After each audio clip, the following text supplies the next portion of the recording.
성도님들께서는 교회에 나오실 때 매 예배 시간마다 혹시 다른 자리에 앉는 분 계십니까?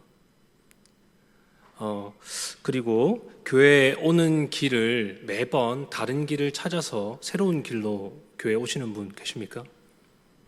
아니면 식당도 자주 가는 식당 말고 매번 갈 때마다 새로운 식당에 가서 또 한 번도 먹어보지 않은 메뉴들만 시켜 드시는 분 혹시 계십니까?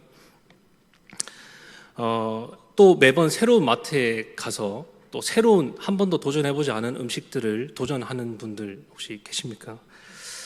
보통 사람들은 매번 앉던 자리에 앉고 다니던 길로 다니고 자주 가는 식당에 가서 자주 먹는 메뉴를 시켜서 먹습니다. 우리는 이것을 현상유지 편향이라고 말합니다. 현상유지 편향이라는 단어는 확실한 이득이 보장되지 않는다면 내가 지금 하고 있는, 지금 해왔던 행동을 바꾸려고 하지 않는 경향을 의미합니다. 이것은 바꾸어 말하면 손해보지 않겠다는 것이죠. 잘못된 새로운 것을 선택해서, 새로운 길을 선택해서, 새로운 장소에 가서 내가 새로운 도전을 했을 때 실패하지 않겠다. 그래서 익숙한 것을 선택하고 익숙한 것을 유지하려고 하는 그런 경향을 뜻합니다. 여러 가지 선택지가 있다면 나에게 가장 큰 이득을 가져다 주는 것이 무엇인가를 계산해서 그것을 다 따져본 후에 그것을 선택합니다. 우리는 그것을 저울질한다고 표현합니다. 뭐가 더 이득이 되는가 따져보는 것이죠. 이 저울질은 손해보고 싶지 않은 마음에서 하는 것입니다. 그렇기 때문에 이것은 굉장히 지혜로운 행동이죠. 하지만 신앙에 있어서의 저울질은 다릅니다. 성경에도 절대로 손해보지 않는 사람, 이 저울질의 대명사가 등장합니다. 바로 오늘의 말씀에 등장한 아합 왕입니다. 이 아합 왕은 북이스라엘의 7대 왕으로 오므리 왕조를 꽃피운 사람입니다. 이때 이 오므리 왕조의 시기에, 아합 왕의 시기에 이 이스라엘의 풍요는 굉장했습니다. 번영의 절정에 있었던 사람입니다.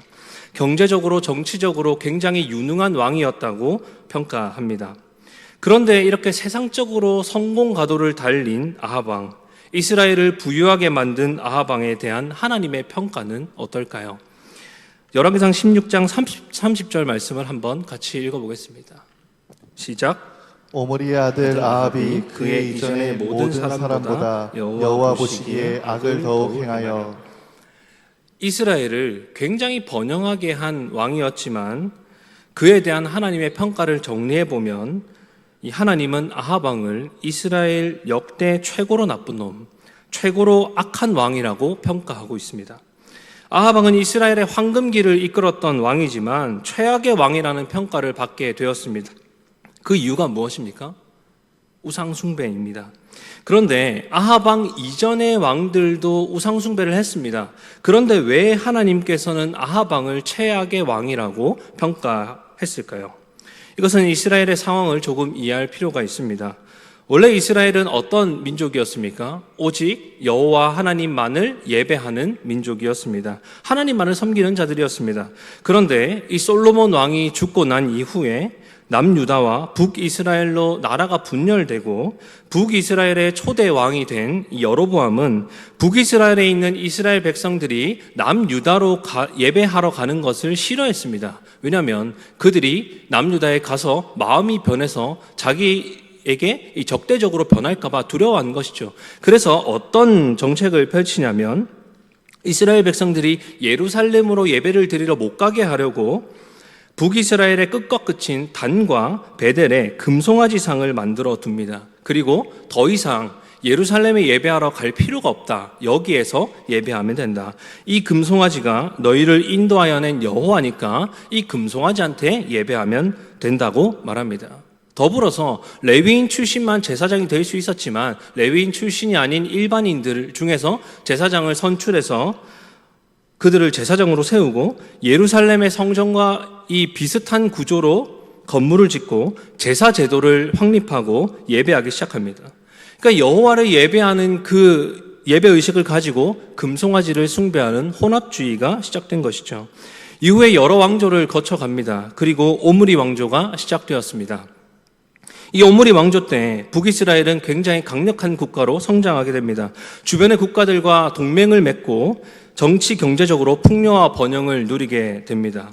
아합의 아버지였던 오므리 왕은 정치적인 안정을 더 굳건하게 만들기 위해서 자신의 아들 아합을 두로와 시돈의 왕 엣바알의 딸인 이세벨과 혼인을 시키게 됩니다. 그런데 이것이 결정적이었습니다. 두로와 시돈의 왕 엣바알은 바알의 제사장입니다. 그리고 그의 이름의 뜻이 바알의 사람이라는 뜻입니다.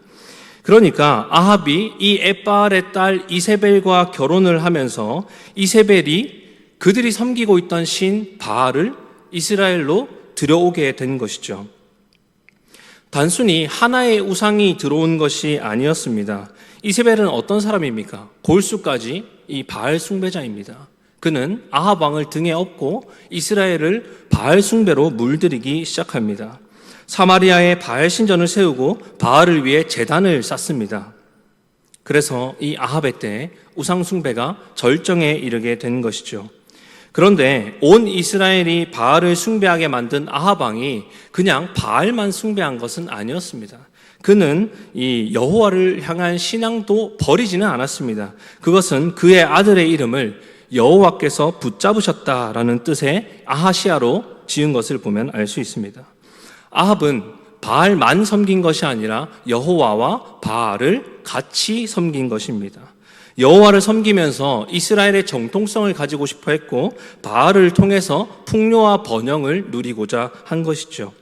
그렇기 때문에 그 아합 왕에게 여호와 하나님은 그냥 또 하나의 하나님, 자기들이 선택할 수 있는 여러 신들 중에 하나로 그냥 전락한 것입니다.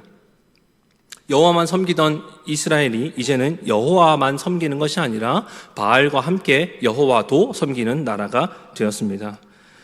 이 바알 숭배에 열심을 다하던 이 아합 왕 앞에 여호와는 하나님이시다라는 이름을 가진 선지자가 등장합니다. 그가 엘리야입니다.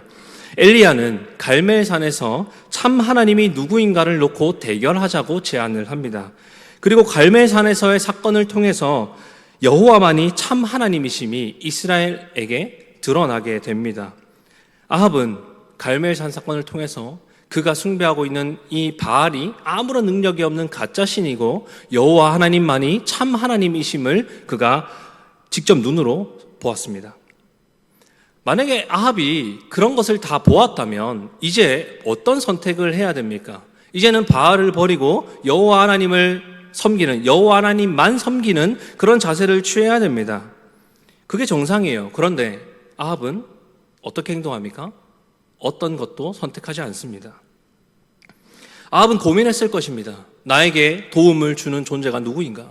나에게 진짜로 도움을 주는 존재가 누구일까? 그것을 고민한 후에 결론을 내립니다. 그냥 그는 중간에 있기로 한 것입니다.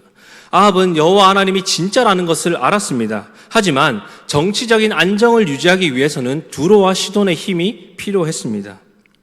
자신에게 유익을 가져다 주는 것은 여전히 두로와 시돈의 그들과의 우호적인 관계라고 생각했기 때문에 아합은 누구를 선택하지 않고 그냥 중간에 서 있습니다. 아합에게 필요한 것은 바알도 여호와도 아닌 그냥 풍요와 번영이라는 우상이었기 때문입니다. 그리고 그러한 아합 왕의 모습이 이스라엘 백성에게도 그대로 나타나게 됩니다. 우리가 읽었던 말씀을 보면 엘리야가 이스라엘 백성을 향해서 이렇게 말하고 있습니다. 18장 21절 말씀을 같이 읽겠습니다. 시작. 엘리야가 모든 백성에게 가까이 나아가 이르되 너희가 어느 때까지 둘 사이에서 머뭇머뭇하려느냐? 여호와가 만일 하나님이면 그를 따르고 바알이 만일 하나님이면 그를 따를지니라 하니 백성이 말 한마디도 대답하지 아니하는지라. 엘리야의 말에 이스라엘 백성이 한마디도 대답하지 않고 있습니다. 반응하지 않고 있는 것이죠. 왜 이스라엘 백성이 반응하지 않습니까? 이스라엘 백성이 선택을 주저하고 있기 때문입니다. 이스라엘 백성은 여호와와 바알 신 사이에서 머뭇거리고 있습니다. 어떤 신을 섬길지 택하라는 엘리야의 말에 누구를 섬길지 고민하고 있는 것입니다.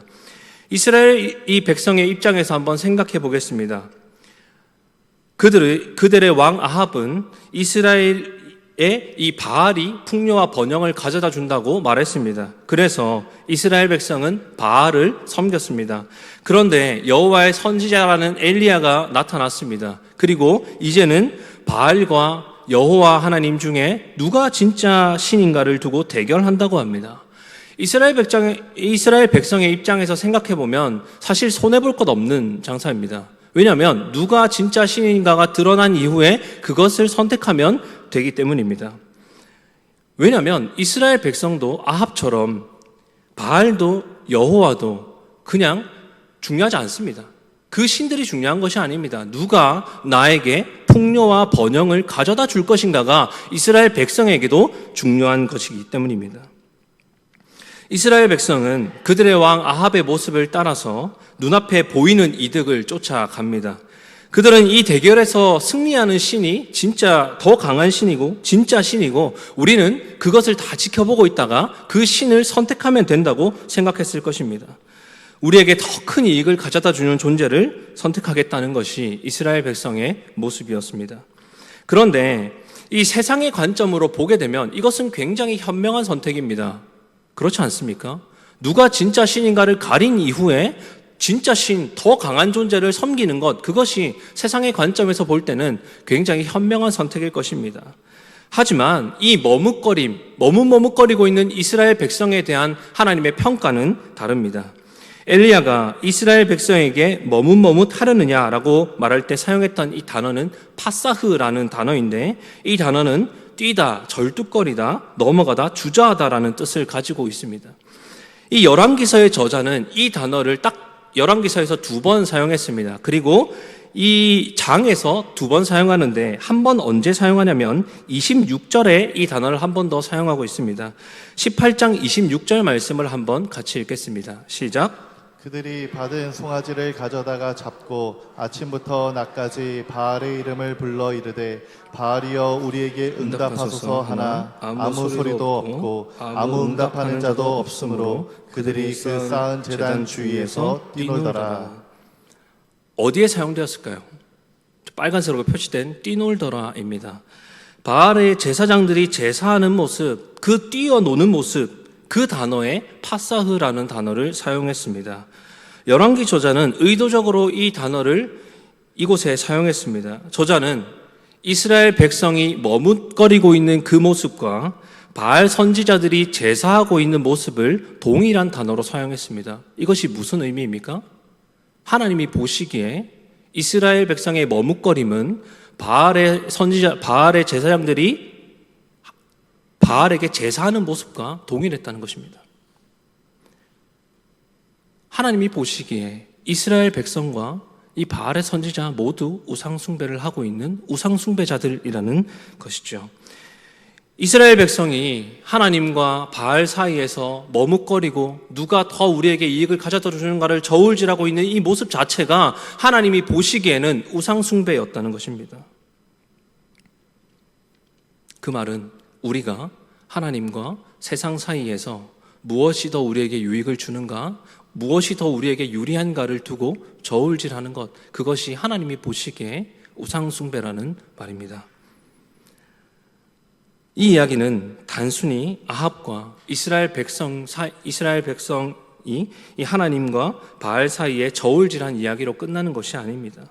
그들이 숭배했던 것은 그냥 바알이라는 어떤 신이 아니라 바알이라는 풍요와 번영을 가져다 주는 존재였습니다. 그러니까 그들이 섬겼던 것은 풍요와 번영인 것이죠. 현 시대에 우리를 가장 갈팡질팡하게 만드는 것이 무엇입니까? 우리를 주저하게 만드는 것이 무엇입니까? 바로 부와 명예입니다. 세상에서의 성공입니다. 수많은 사람들이 하나님의 말씀보다 세상의 성공을 따라갑니다. 하나님의 뜻에 나의 삶을 맞추는 것이 아니라 나의 삶에 하나님을 끼워 맞추고 하나님을 어떤 존재로 생각합니까? 하나님을 나의 소원을 이루어주는 존재로 생각하며 살아갑니다. 내가 하나님을 위해 살아가는 것이 아니라 하나님이 나를 위해, 나의 성공을 위해 존재하는 것처럼 그렇게 생각합니다. 우리는 이 세상의 방식으로 살아가는 것, 그것이 더 현명해 보일지 모릅니다. 그것이 더 현명한 선택이라고 생각할지도 모릅니다. 그리고 그러한 선택이 우리에게 더 큰 유익을 가져다 줄 것이라고 생각할 수도 있습니다. 세상은 정치적으로 경제적으로 강한 나라를 만든 이 오므리 왕조를 훌륭한 왕조라고 기억하고 그 누구보다 정치적으로 탁월했고 손해보지 않는 선택들로 큰 성공을 이뤄낸 이 아합 왕을 훌륭한 왕이라고 평가합니다. 하지만 우리에게는 하나님의 관점이 중요합니다. 하나님은 그가 어떠한 업적을 이루었는지, 그가 무엇을 이루었고 무엇을 성취했는지, 그래서 그를 통해서 이스라엘이 얼마나 풍요롭고 더 강하게 되었는지 그런 것에는 관심이 전혀 없습니다. 하나님은 그를 여호와 앞에 이전 모든 왕보다 악한 왕으로 평가합니다. 그가 이룬 업적이 아니라 온 이스라엘을 하나님이 아닌 바알을 숭배하게 만들고 하나님과 바알 사이에서 저울질하게 만든 그 죄를 더 주목해 보신 것입니다. 하나님이 우리를 보실 때 중요하게 보시는 것은 우리가 무엇을 이루었냐가 아닙니다. 무엇을 성취했냐가 아닙니다. 무엇을 가져서 어떠한 일을 했느냐가 하나님의 관점이 아닙니다. 하나님께서 바라보시는 관점은 그가 무엇을 기준으로 삼고 살았느냐, 그가 무엇을 따라 살았는가, 그가 사람들에게 어떠한 영향을 미쳤는가 하는 것입니다. 하나님과 다른 것을 저울질하지 마시기 바랍니다. 하나님과 다른 것을 같은 위치에 놓고 달아보지 마시기 바랍니다. 우리 청암교회 성도님들께서는 세상의 기준이 아닌 하나님의 기준을 따라서 하나님이 보시기에 합당한 삶을 살아가는, 그래서 하나님 앞에 충성된 종이라는 평가를 받는 믿음의 삶을 살아가시기를 간절히 소망합니다. 기도하겠습니다.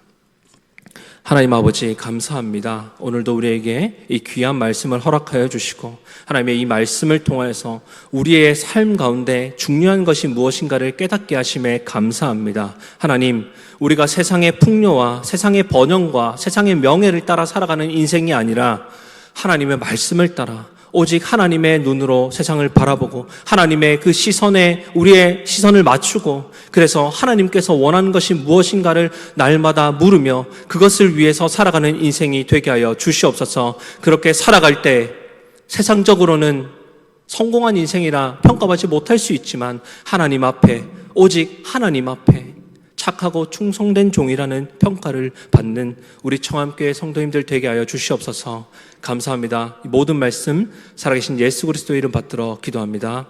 아멘.